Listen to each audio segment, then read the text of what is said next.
सभी लोग हाथ जोड़ लीजिए, मंगलाचरण करेंगे। नमो अरिहंताणं, नमो सिद्धाणं, नमो आयर्याणं, नमो उवचायाणं, नमो लोये सव्यसागुणम्।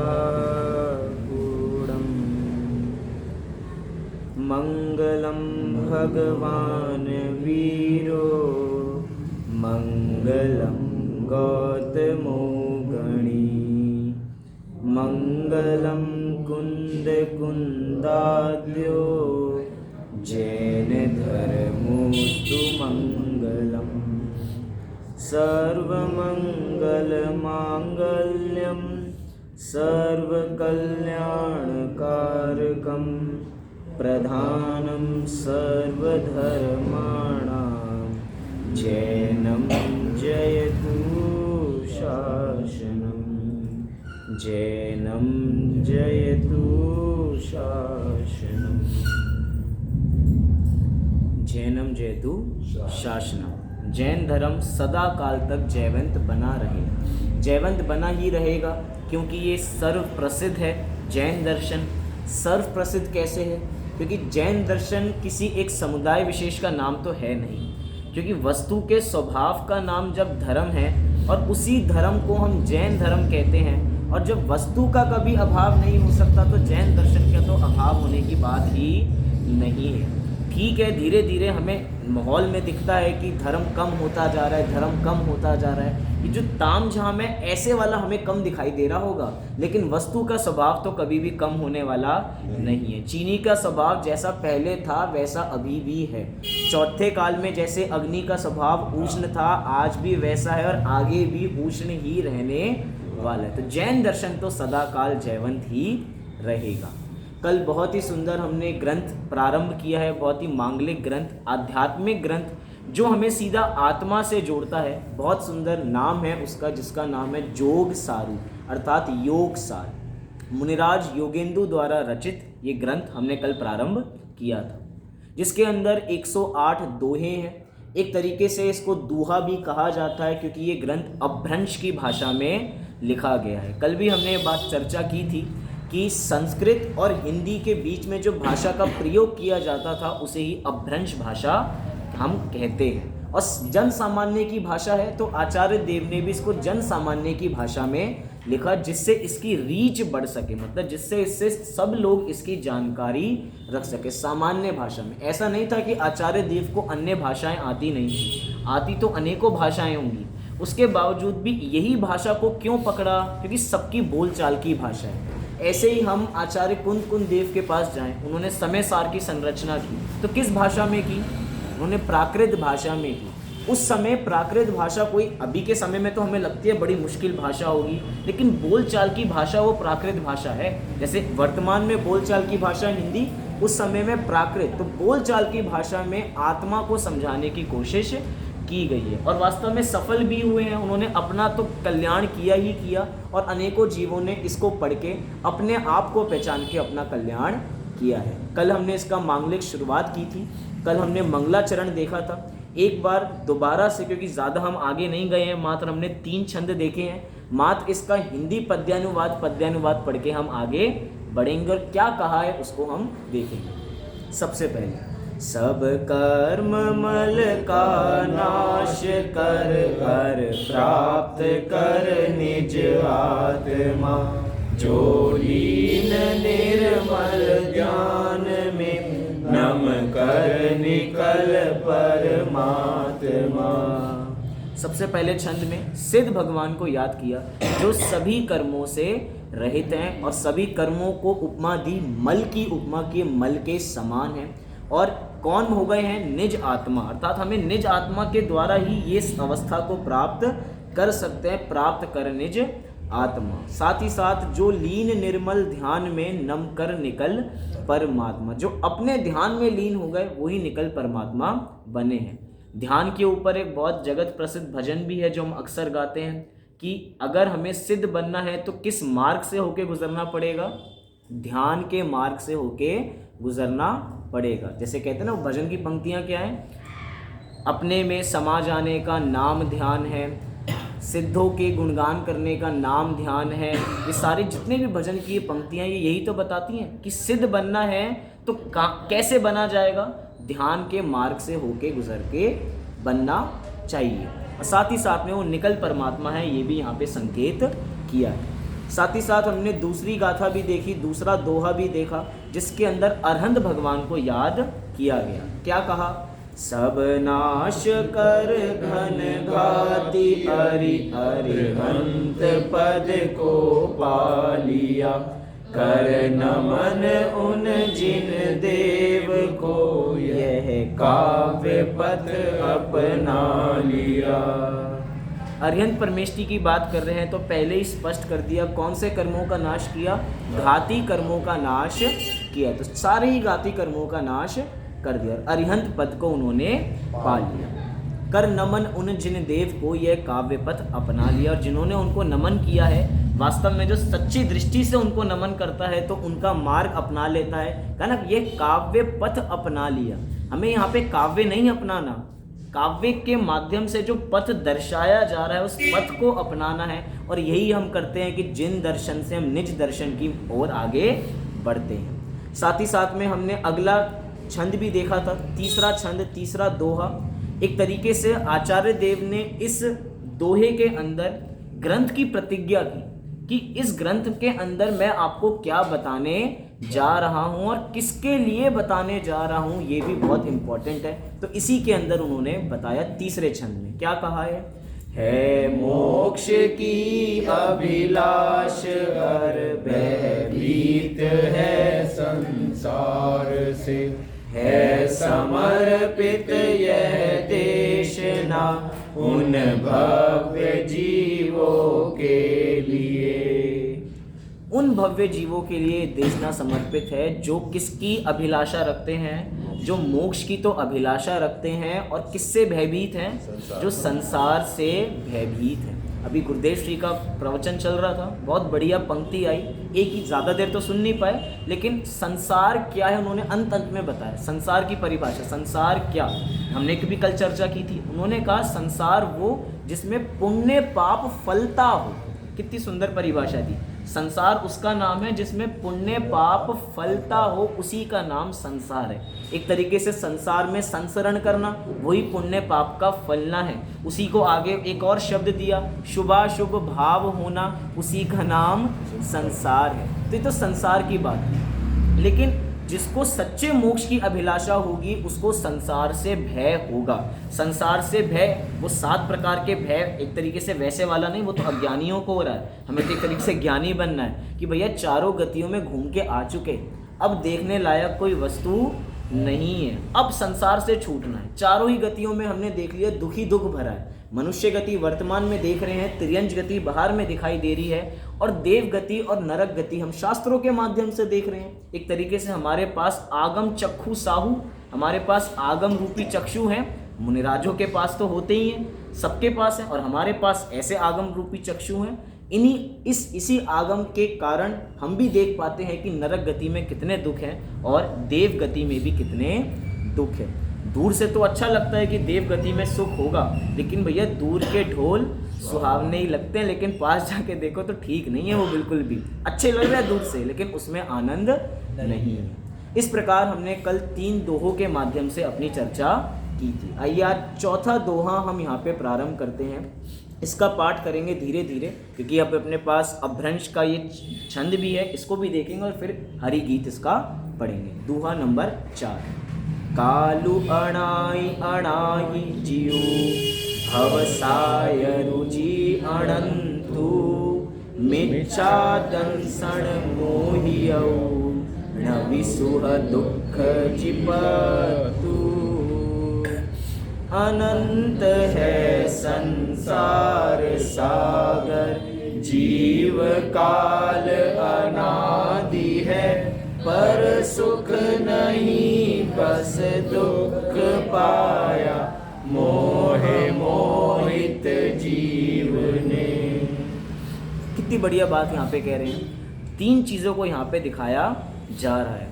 पूरे छंद के अंदर अनादि अनंत की चर्चा की गई है और ये बताया गया कि अनादि अनंत कौन सी 3 चीज़ें हैं। यहाँ पे सबसे पहले बताया संसार को बता रहे हैं, साथ साथ में जीव को बता रहे हैं और काल को बता रहे हैं। ये 3 चीज़ें ऐसी हैं जो अनादि से हैं और अनंत काल तक रहने वाली हैं। देखो आप छंद भी देखोगे तो दिखाई देगा, कालू, ठीक है, अणाई, अणाई माने अनादि से, और जो एक आखिरी शब्द दिया अनंतु, ये अनंतु आखिरी में लिखा है, सबके साथ लगाना है ऐसे।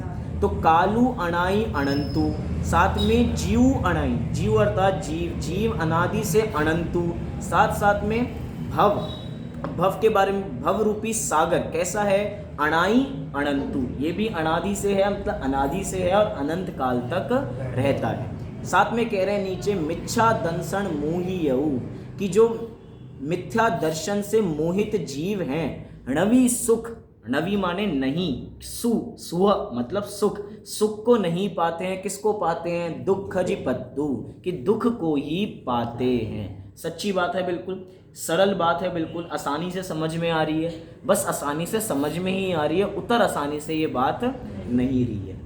अनंत है संसार सागर जीव काल अनादि से, ये काल, सबसे पहले काल की बात की है, काल अनादि से है और अनंत काल तक रहने वाला है। जीव की बात की गई है, जीव की सत्ता के ऊपर अनेक बार प्रश्न उठते हैं, जीव के ऊपर मीमांसाएं चलाई जाती हैं, परिचर्चाएं होती हैं, बड़े बड़े सेमिनार होते हैं कि भैया जीव कब से है, आप ये बताओ कब से है, 1-2 सालों से, कितने सालों से, मतलब कि अभी सदी शुरू हुई, कब से है। जैन दर्शन कहता है अनादि से है, बाकी लोग कहते हैं कि ये जीव अनादि से नहीं है, इसको किसी ने बनाया है। साथ में अभी आगे और बात करेंगे, एक और के बारे में कह रहे हैं, क्या, भव सायरु, भव रूपी सागर भी कैसा है, अनादि से है और अनंत काल तक रहता है। ये तो जैन दर्शन की मान्यता है, लेकिन बाकी लोग इस बात को स्वीकार नहीं करते। कौन लोग स्वीकार नहीं करते, एक तरीके से जो वस्तु स्वरूप को स्वीकार नहीं करते, वो इस बात को मानने को तैयार नहीं है। चलिए थोड़ी देर के लिए मानते हैं, क्या मानते हैं, जो ये अपना संसार है, भव माने संसार है, संसार को अनादि ना मान के हम आदि माने कि भैया इसकी कोई स्टार्टिंग पॉइंट था। अगर हम स्टार्टिंग पॉइंट मानने लगे तो बहुत सारी दिक्कतें खड़े होनी लगेंगी। सबसे पहला प्रश्न होगा कि अगर ये आदि से था तो इसको किसी ना किसी ने बनाया होगा। अब किसी ना किसी ने बनाया होगा तो सबसे पहले खड़े हो जाते हैं ब्रह्मा जी कि भैया ब्रह्मा जी ने इस संसार की संरचना की है। एक बार को आप लोग मान लो, क्या मान लो, कि ब्रह्मा जी ने संसार की संरचना की है। ठीक है, ब्रह्मा जी ने संसार की संरचना कर दी, हम ये मानते हैं, लेकिन प्रश्न अब ये उपस्थित होता है कि ब्रह्मा जी की संरचना किसने की है, ब्रह्मा जी की किसने की। नहीं, अगर वो कहें कि नहीं ब्रह्मा जी को तो किसी और ने बनाया, उनको किसी और ने बनाया, तो भैया ये परंपरा तो चलती चली जाएगी, और एक परंपरा चलती चली जाएगी, इसका तो कभी अंत ही नहीं आएगा। तो आखिरकार उनको ये बात स्वीकार करनी ही पड़ेगी कि भैया देखो ब्रह्मा जी तो थे, उन्होंने सृष्टि को बनाया, मतलब ब्रह्मा जी को किसी ने नहीं बनाया, लेकिन ब्रह्मा जी ने पूरे संसार को बनाया है। ये बात एक बार को हम स्वीकार कर सकते हैं, लेकिन स्वीकार करें, लेकिन सारे प्रश्न फिर उपस्थित हमारे सामने खड़े हो जाते हैं। ठीक है, ब्रह्मा जी ने संसार को बनाया होगा, लेकिन संसार को बनाने के लिए कुछ रॉ मटेरियल तो लाए होंगे ना। कोई भी चीज़ बनती है तो कच्चे माल से बनती है, कच्चा माल नहीं होगा तो संसार बनेगा कैसे। अब वो तो अपने को सिद्ध कर रहे हैं कि मुझे किसी ने नहीं बनाया। अब इस कच्चे माल को किसी ने नहीं बनाया, ये कैसे सिद्ध करोगे। मतलब उनके दर्शन में अनेक ऐसी चीज़ें उपस्थित होती हैं कि हम उनका खंडन नहीं कर रहे, वो अपने मत का खंडन ही स्वयं ही करते हैं। पहले कुछ कहते हैं, बाद में कुछ कहते हैं। इसको कहा जाता है कि स्ववचन विरोध। अपने ही वचनों में जिसके विरोध है, ऐसे वचनों को जैन दर्शन कभी भी स्वीकार नहीं करता। इसीलिए जैन दर्शन की स्पष्ट मान्यता है कि संसार कब से है, अनादि काल से है और अनंत काल तक रहने वाला है। और इस मान्यता में कोई दिक्कत भी नहीं है। ऐसा नहीं है कि हमारे पास कोई ऑप्शन नहीं था इसीलिए हमने ऐसा चूज किया कि हम कहीं फंसे ही नहीं, ऐसा भी नहीं है। सर्वज्ञ भगवान के ज्ञान में है कि अनादि से है और बराबर अनंत काल तक संसार रहता है। ना केवल कौन रहता है, संसार की अनादि अनंत की बात नहीं की, साथ साथ में जीव की अनादि अनंत की बात भी की है। रहता तो कहाँ है, जीव भी अनादि से रहकर अनंत काल तक रहता है। अब जीव को संसार से मत जोड़ना, अभी बस जीव को अनादि अनंत से जोड़ना। जीव अनादि से था और अनंत काल तक रहेगा, चाहे वो सिद्ध बन जाएगा लेकिन रहेगा तो जीव ही ना। अभी सिद्ध नहीं बने हैं हम, या कोई भी चींटी मकोड़ा किसी को भी लो तो वो भी कहाँ रहते हैं, वो भी संसार की बात नहीं, वो भी तो जीव ही है ना, अनादि से और अनंत काल तक रहेंगे। और जो काल है वो तो है ही अपने साथ, अनादि से और अनंत काल तक रहने वाला है। लेकिन इसकी बात कर क्यों रहे हैं, तीनों चीज़ बता दी, एक अनादि से और अनंत काल तक रहने वाली। नीचे की पंक्ति में बताया मिच्छा दंसन मोहि यऊ। ये जो आचार्य देव हैं मुनीन्द्र योगेंदु देव, बहुत स्मार्ट है। इन्होंने ग्रंथ को प्रारंभ किया और उनको पता था कि मुझे इतना लंबा ग्रंथ नहीं लिखना, संक्षेप है, संक्षेप रुचि वाले जीवों के लिए, कि जिनको आत्मा जल्दी से जानना हो उनको योग सार का अध्ययन करना चाहिए। जैसे कि इष्टोपदेश ग्रंथ है मात्र 51, ऐसे द्रव्य संग्रह भी बहुत छोटा ग्रंथ है, ऐसे ये भी एक छोटा ग्रंथ। उनको पता था कि ज़्यादा रुचि वाले जीव हो सकता है नहीं उपस्थित हो, हम सीधा जो चोट है उसी पे वार करते हैं। उन्होंने किसी और कर्म की बात नहीं की, उन्होंने सीधा जड़ को पकड़ा, और वो जड़ क्या थी, मिच्छा दंसन मोही, अर्थात मिथ्या दर्शन मोह। कह रहे हैं कि इसी की वजह से जीव क्या प्राप्त नहीं कर पाता, सुख को प्राप्त नहीं कर पाता और दुखी दुख को प्राप्त करता रहता है। और अब इसको ऊपर के साथ लगाओ कि काल अनादि से और अनंत काल तक रहेगा, जीव अनादि से अनंत काल तक रहेगा, संसार अनादि से अनंत काल तक रहेगा। तो भैया अगर ये जीव मिथ्या दर्शन में ही उलझा रहेगा, जीव अगर मोह में ही उलझा रहेगा, तो उस मोही जीव के लिए तो संसार अनादि से तो था ही और अनंत काल तक बना रहेगा। काल उसके लिए अनादि से था, अनंत काल तक बना रहेगा, और जीव तो वैसे स्वभाव की दृष्टि से तो है ही, लेकिन अगर मोह में फंस गया तो वो वहीं पर रहने वाला है। तो मतलब आचार्य ने बिल्कुल चोट की मोह के ऊपर और लिखा मिच्छा दंसन मोही यहू, कि नीचे देखो हिंदी में दिया, बस दुख पाया मोह मोहित जीव ने। जब हमने मोक्ष में प्रकाशक का अध्ययन थोड़े दिन समय पहले स्वाध्याय यहाँ पे किया था, तो हमने 8 कर्मों को भी जाना था, और 8 कर्मों में हमने ये चीज़ नोटिस की थी कि पंडित टोडरमल जी ने भी ये चीज़ बारंबार नोटिस कराई कि 8 कर्मों की चर्चा में उन्होंने हर जगह मोह को जोड़ा। क्या? हर कर्मों में उन्होंने मोह को जोड़ा। और यूं कहूं कि एक विषय है नवीन बंद विचार, मतलब उसमें है ग्रंथ में नवीन बंद विचार कि कैसे बंद होता है, तो उसके अंदर भी उन्होंने मेन किसको बताया, मेन उन्होंने मोह को ही बताया है। और देखा जाए तो सब कर्मों के साथ मोह जोड़ लो, ज्ञानावर्णी प्लस मोह, दर्शनावर्णी प्लस मोह, वहीं से दुख प्रारंभ है। उन्होंने दुख का कारण बताया, दुख के कारण बाकी कर्म नहीं है, दुख के कारण बाकी भाव नहीं है, दुख के कारण एकमात्र है, वो है मोह, जो जीव को वशीभूत करके रखता है।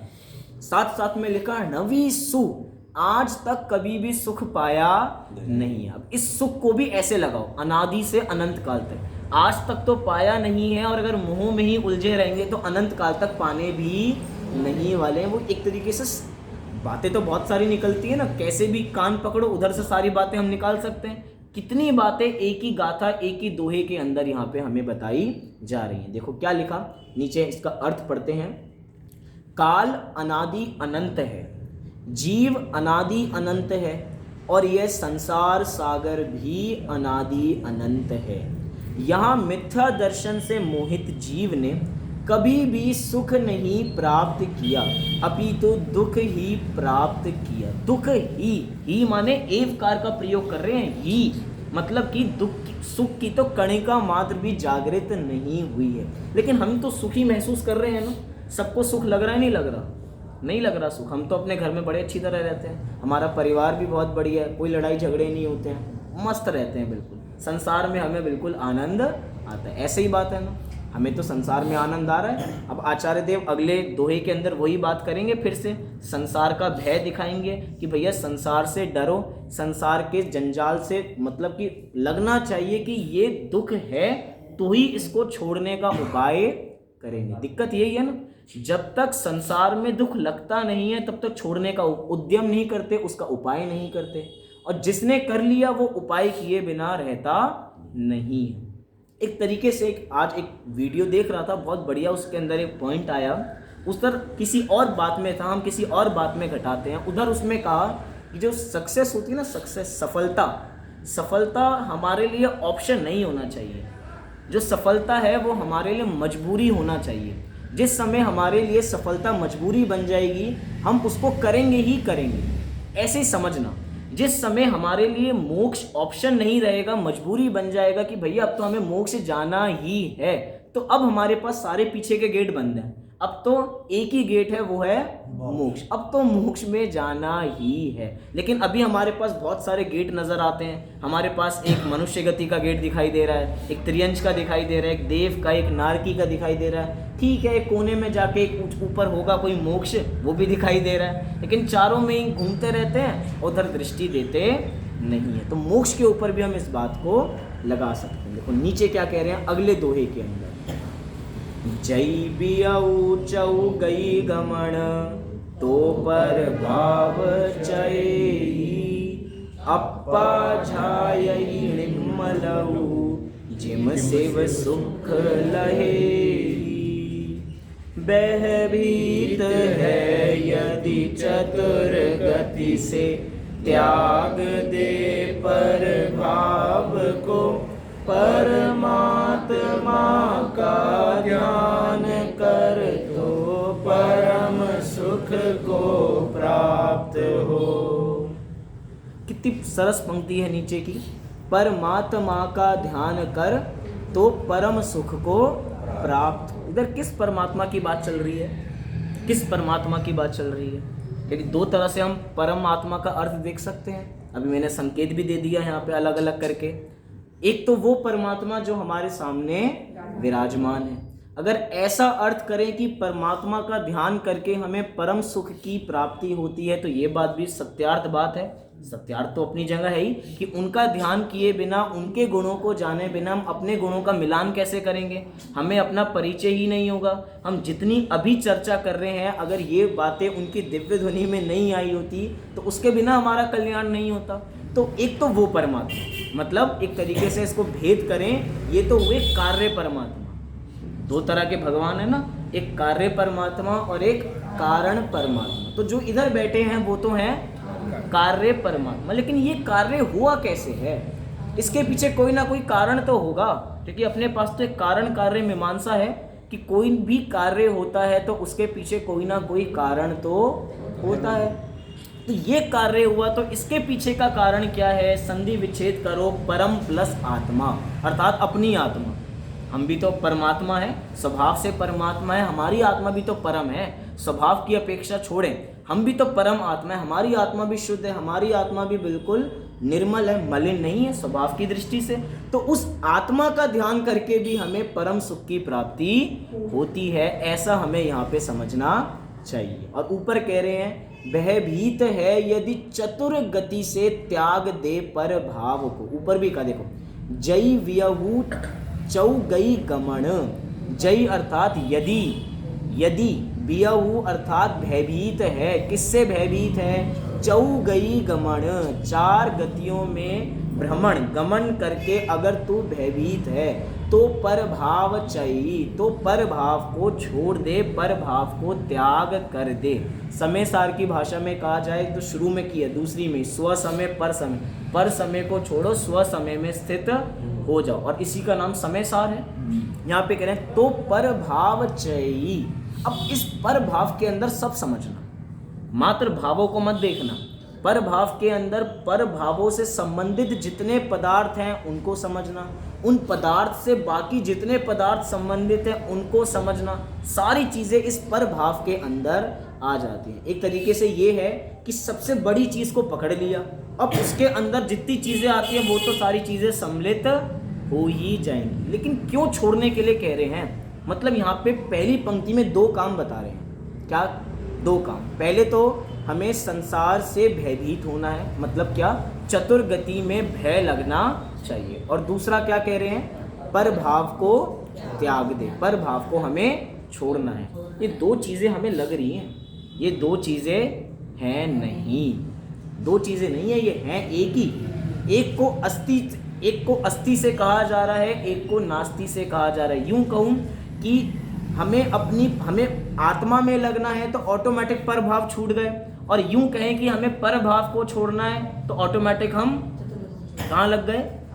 अपनी आत्मा में लग गए। मतलब दोनों बातें ऐसी है ना, जैसे कोई बच्चा बाहर खेल रहा है तो उसको कहा जाए कि ये बच्चा खेलता नहीं है, ये पढ़े। उसका खेल बंद करा दो तो पढ़ने चला जाएगा, अगर पढ़ रहा है तो खेल नहीं रहा है। अब बातें तो दो बोली जा रही हैं, ये बच्चा पढ़ रहा है, खेल नहीं रहा, दो लग रही हैं, लेकिन है क्या? है तो एक ही। वो पढ़ने बैठा मतलब खेल नहीं रहा है, और खेल रहा है तो पढ़ नहीं रहा है। ऐसे यहाँ पे कह रहे हैं करना कुछ नहीं है, दो काम देख के लगता है बहुत सारा काम करना है। पर भाव को छोड़ दिया, स्वभाव में स्थित हो गए, स्वभाव में स्थित हो गए, पर भाव ऑटोमेटिक छूट गए। और छूटने क्या है? छोड़ने भी नहीं है, बस स्वभाव में स्थित होना है। हमने कल बात की थी ना, स्वस्थ होना है, हम सभी को स्वस्थ होना है। सभी स्वस्थ हैं, शारीरिक दृष्टि से स्वस्थ है सभी, शारीरिक दृष्टि से तो स्वस्थ हो ही नहीं सकते, लेकिन जो अपनी आत्मा है उसको तो स्वस्थ कर सकते हैं, अपने में स्थित कर सकते हैं। उसी अपनी आत्मा को अपने में स्थित करने के लिए कह रहे हैं कि चारों गतियों में गमन करते करते भय लगना चाहिए। कुछ ऐसी ही बात पहले भी कहकर आए, तीसरी दोहे के अंदर भी संसार भय की बात की है, लेकिन यहाँ पे विचार करना और विशेष क्या कहना चाहते हैं। यहाँ पे संसार से भय दिखा रहे हैं कि भैया संसार में चारों गतियों में दुख ही दुख भरा है और कहीं पर भी सुख नहीं।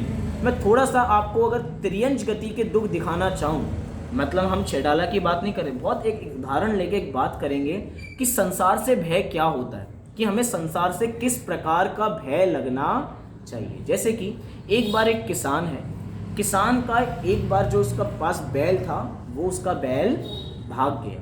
किसान बार बार ढूंढ रहा है कि मेरा बैल चला गया, मेरा बैल चला गया, उसको ढूंढना है।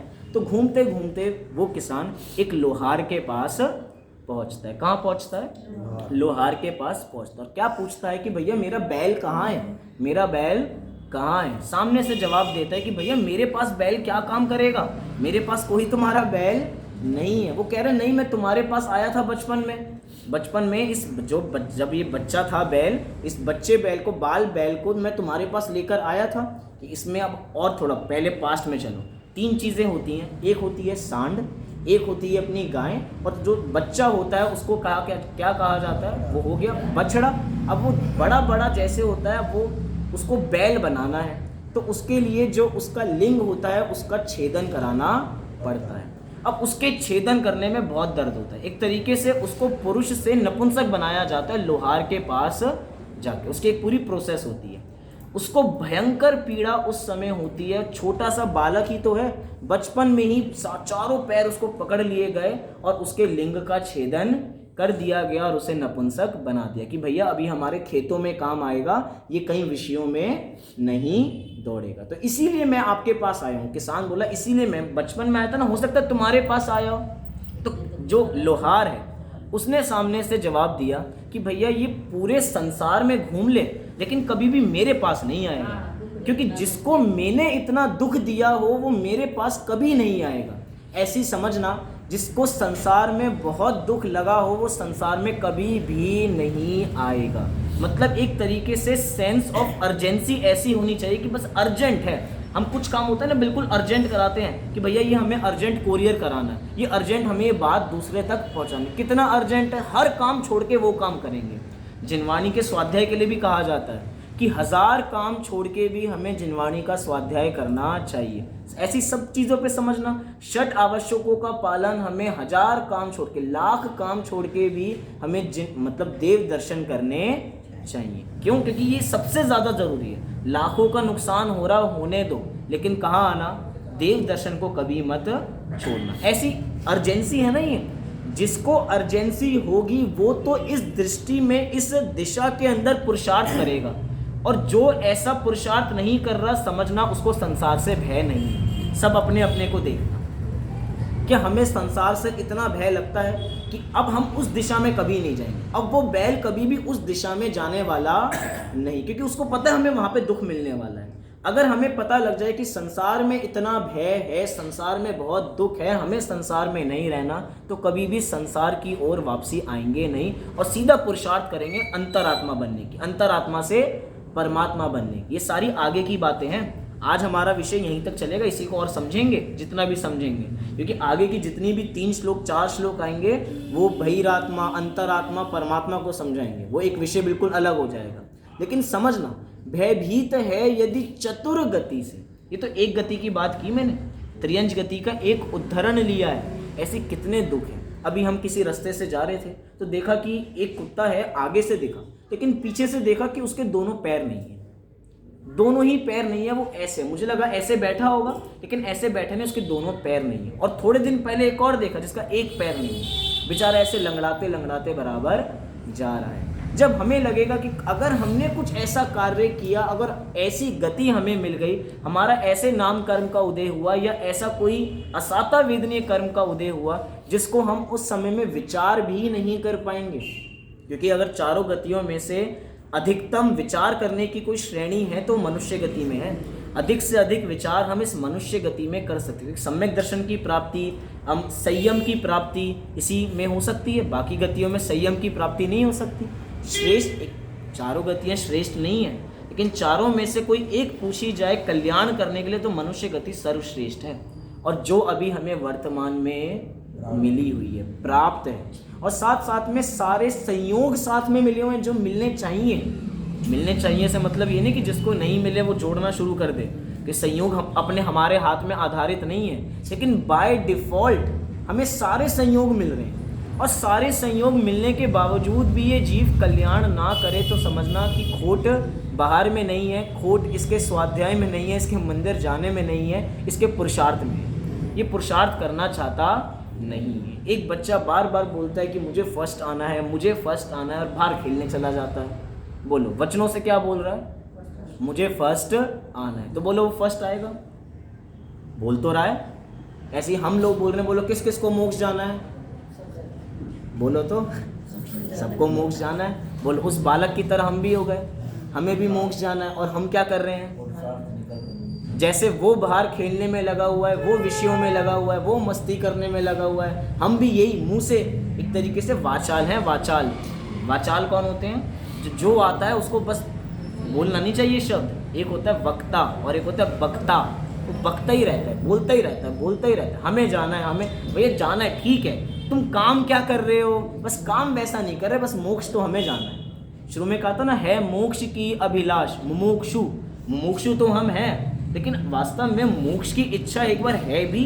10 मिनट विचार करके देखे, अगर सच्ची में बार बार कहा जाता ना, वो अगर भगवान उतर के आ जाएं, चलो भैया मोक्ष जाना है, उदाहरण नहीं ले रहे, तो उस समय भी हम तैयार नहीं होंगे मोक्ष जाने के लिए। बस जबान पे है कि हमें मोक्ष जाना। अर्जेंट समझें कि भैया अब तो संसार से भय, अब तो हमें सब कुछ छोड़ना ही है। और तरीकों से समझ सकते हैं, जैसे कि एक होता है ना, खेल होता है लॉन्ग जंप, लंबी कूद। लंबी कूद होती है ना, तो लंबी कूद में हमें एक लाइन बना दी जाती है और उससे हमें कूदना होता है। सब अपनी अपनी योग्यता के अनुसार उसमें कूद सकते हैं। कोई 1 फीट, कोई 2, कोई 3, कोई 4, और कोई जाके होगा जो 5, 6, 7 फीट कूद पाता होगा। मतलब अपनी तो पॉसिबल नहीं है कि हम 5 फीट को भी टच कर सकते हैं। चलिए, इतना हमने समझा। अब एक बारे भी इसको हम इतना समझ के रखना, अब अपने पास ऐसा चांस है, कंपलसरी हमें इस प्रतियोगिता में भाग लेना है, हमें लॉन्ग जंप करनी ही है। अब पीछे से हमारे शेर छोड़ा गया है, पीछे से हमारे शेर छोड़ दिया गया, चीता छोड़ दिया गया। अब धीरे धीरे भागते जा रहे हैं, भागते जा रहे हैं, भागते जा रहे हैं। अभी ये नहीं पता कब लॉन्ग जंप करनी है, बस भागते जा रहे हैं, भागते जा रहे हैं, भागते जा रहे हैं, भागते। कब तक भागे? बस भाग रहे हैं, क्योंकि अभी कौन है पीछे? अभी तो भैया शेर पड़ा हुआ है, अभी तो भागो, अभी तो भागो। और एकदम जाके हमने पॉज लगाया, देखा कि भैया 10 फीट से भी ज़्यादा लंबी एक नदी है, और तो और तैरना आता नहीं। अब बोलो, उधर खड़े होके हम ये विचार करेंगे क्या? तैरना आता नहीं है, पीछे से शेर आ रहा है, कूदूं या ना कूदूं? क्योंकि पहले ही कह दिया 5 फीट से ज़्यादा तो कूद सकते नहीं, और वो तो 10 है, कूद भी लेंगे, कितना कूदेंगे? अब तो कूद सकते नहीं है। वो इतना विचार करेगा क्या? वो कहेगा भैया पीछे शेर पड़ा हुआ है, पीछे तो 2 मिनट में मुझे खा जाएगा वो, हम तो तुरंत भागो।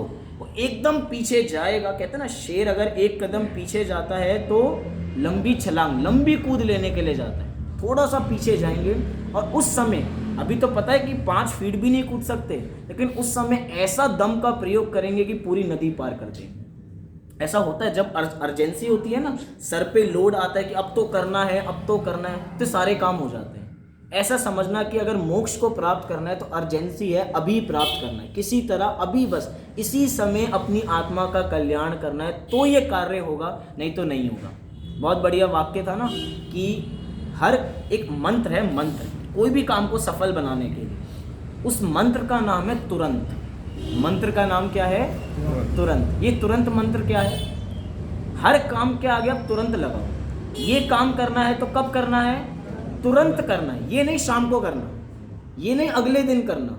अब कहते हैं ना, कल करे सो आज कर, आज करे सो अब, और अब में भी बस अभी शुरू कर दो, बिल्कुल ही कह रहे तुरंत करो। अब हर काम को तुरंत करोगे तो सारे काम पूरे हो जाएंगे, और हर समय टालते रहोगे तो लंबी लिस्ट खड़ी हो जाएगी। और अभी जितनी जितनी सबकी उम्र है, जितनी जितनी सबकी उम्र है, अनादि से चली आ रही है, वो तुरंत के अंदर वो फॉर्मूला तो अप्लाई हो नहीं रहा, वो आगे बढ़ता जा रहा है, प्लस प्लस होते जा रहे हैं। जिसको अगर हम कहें कि परावर्तन होते हैं, पंच परावर्तन, तो हमारा समय तो बढ़ता जा रहा है, लेकिन वो परावर्तन घूमते जा रहे हैं, घूमते जा रहे हैं और घूमते जा रहे हैं। लेकिन यहाँ पे साथ में एक और बात कह रहे हैं, संसार से भयभीत तो होना है, साथ में क्या त्यागना है? पर भावों को त्यागना है। हम पर भाव को त्याग नहीं पाते। देखो, सबसे पहले तो नाम क्या है? पर भाव। स्वभाव तो है ही नहीं, क्योंकि स्वभाव को कभी त्यागा जा सकता नहीं, पहले ही पर है। और पर भाव को त्यागना है। बोलो, पर को त्यागा जा सकता है क्या कभी? जब स्व होता तो समझ में आता कि भैया हमें कुछ चीज छोड़नी है। पहली कह रहे हैं पर है वो, और पर को कह रहे हैं कि पर को भी तुम्हें त्यागना है। तो बोलो, पर को कभी त्यागा जा सकता है क्या कभी? लेकिन यहाँ पे तो कह रहे हैं त्याग से पर भाव को। किस पर भाव को त्यागना है? ममत्व को यहाँ पर त्यागना है। जो ऊपर की पंक्तियों में कहकर आए थे ना, ऊपर की पंक्तियों में क्या कहकर आए थे? मोह मोहित जीव ने, यहाँ पे लिखा ना मोह मोहित जीव ने। ये मोह का जो बात की ना, ये इसको आगे जोड़ा। ये जो मोह है, इसी के कारण हम संसार में बंधे हुए हैं, और इसी को हमें यहाँ पर छोड़ना। यही पर भाव है। जिसने इसको त्याग दिया उसने सब कुछ त्याग दिया। क्योंकि हम कहते हैं ना, 5 प्रकार के मुक्त जीव होते हैं। सबसे पहले मुक्त होते हैं दृष्टि मुक्त। कम से कम हमें वैसा मुक्त तो अभी इस पंचम काल में तो हम नहीं हो सकते, लेकिन दृष्टि मुक्त तो हो सकते हैं। दृष्टि मुक्त माने क्या? जिसकी दृष्टि बदल गई हो, मतलब जिसकी दिशा बदल गई हो। बस दिशा ही बदलनी है। दिशा बदल दी तो भैया दशा तो ऑटोमेटिक बदलने ही वाली है। हम काम किस पे कर रहे हैं? हम बारंबार अपनी दशा पे काम कर रहे हैं, हम अपनी दिशा पे काम नहीं कर रहे। मतलब क्या, थोड़ा और इसको कहा जाए और खोला जाए, हम बारंबार अपने चारित्र पे काम कर रहे हैं, हम बारंबार अपने दर्शन पे काम नहीं कर रहे। मतलब क्या, जो दर्शन मिथ्या है उसको तो सम्यक बना नहीं रहे हैं, और जो चारित्र मिथ्या है उसको सम्यक बनाने में लगे हुए हैं, आचरण अच्छे करने में लगे हुए हैं। मैं ये नहीं कह रहा कि आचरण अच्छा नहीं होना चाहिए, आचरण को अच्छा नहीं बनाना, बनाओ, लेकिन भैया उससे पहले जो मेन काम है दर्शन को सम्यक करना, उसको भूल के क्यों ये काम कर रहे हो? उसको याद रखते रखते उसको प्राथमिकता दो, और सेकेंडरी में तो चारित्र तो सुधर ही जाएगा। इसलिए यहाँ पे मोह की बात की गई है। हमने शुरुआत में भी पहले भी बात की थी कि एक होती है अटकन और एक होती है भटकन। भटकन क्या है और अटकन क्या है? चारित्र तो हमारी अटकन है, अटकाता है, लेकिन जो दर्शन है, मतलब मिथ्या दर्शन जो है, वो क्या है? वो भटकाने का काम करता है। और एक बार भटक गए तो भैया मार्ग पे वापसी आना बहुत कठिन है, बहुत कठिन है, बहुत कठिन है। पर भाव को त्यागना है। और पर भाव से मैंने शुरू में कहा था, पर भाव को त्यागना माने पर वस्तु को भी त्यागना। पर वस्तु के संबंध में जो ममत्व का परिणाम है उसको त्यागना। 5 साल पहले हमने कोई घर बेचा था, लेकिन अभी भी जब उस मार्ग से गुजरते हैं तो कहते हैं कि ये मेरा घर था। देखो, वाक्य तो सही प्रयोग कर रहे हैं, ये मेरा घर था। ठीक है, था, लेकिन मेरापन अभी भी कुछ है जो ये चलते फिरते वाक्य तुम्हारा निकलता है। ये मेरा घर था। ऐसा क्या है उसमें जो मेरा था ना, छोड़ो अब, भूलो अब, लेकिन ममत्व परिणाम है। ये ममत्व परिणाम, ये परभाव है जो जीव को दुखी करता रहता है। इसलिए जीव हम ही हैं। अपने स्वभाव का घात हम अपने हाथों ही क्यों कर रहे हैं? एक तरीके से सुसाइड से कम नहीं है ये। हम कहते हैं ना, ये सुसाइड क्या होता है? अपने प्राणों का स्वयं घात कर देना। अपने आप को ना पहचान के अपने स्वभाव को भूलना, ये सबसे बड़ा सुसाइड है। और हर समय कर रहे हैं, हर समय कर रहे हैं, हर क्षण कर रहे हैं। इसीलिए एक बार फिर से इस पंक्ति को पढ़ते हैं, इसका अर्थ पढ़ते हैं और फिर अपनी बात को हम पूरी करेंगे। पहले अर्थ पढ़ते हैं, फिर श्लोक देखेंगे। हे जीव, यदि तू चतुर्गति के भ्रमण से भयभीत है तो पर भाव को त्याग कर और निर्मल आत्मा का ध्यान कर, ताकि तू मोक्ष सुख को प्राप्त कर सके। अब मोक्ष सुख को, क्योंकि आचार्य उपदेश तो बड़े अच्छी आवाज़ में ही दे सकते हैं, मतलब कि उनका उपदेश बहुत सम्यक ही होगा, भाषा भी बहुत सुगम होगी, लेकिन उनकी डांट समझना ये मीठे शब्दों में कि भैया अब तो करना ही है, आत्मा को प्राप्त करना ही है। आइए इसके हरि गीत को पढ़ के हम अपनी बात को पूरी करते हैं। भयभीत है यदि चतुर गति से, त्याग दे पर भाव को, परमात्मा का ध्यान कर तो परम सुख को प्राप्त हो। तो ऐसे परम सुख को हम सभी प्राप्त करें, इसी मंगल भावना से अभी की बात को पूर्ण करते हैं।